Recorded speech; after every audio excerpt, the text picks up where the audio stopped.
food sa freezer. Nastack ko doon. Yung sa niluto ko yan, buwed lang ba?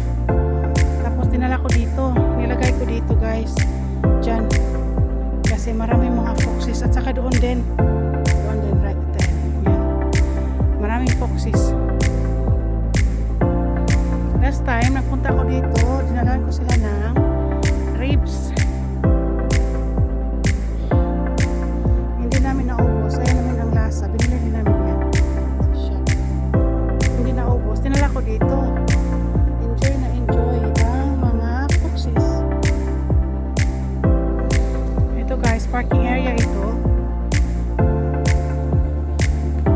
Yan. Dagat na dyan. Yung nakalakaran ko.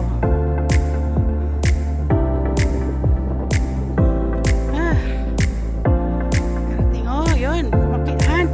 There's two foxes down there. You see them? Doon sa ano guys, oh doon, may dalawa ng foxes. Yan. Yan fox yan. Sayang, wala akong nalang pagkain. I think they're waiting for food.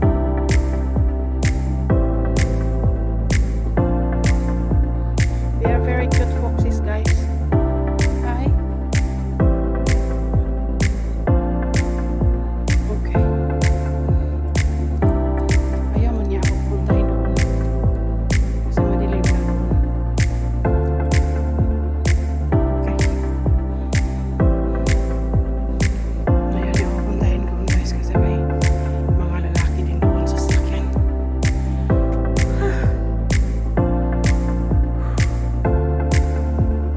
Can you open the front, love?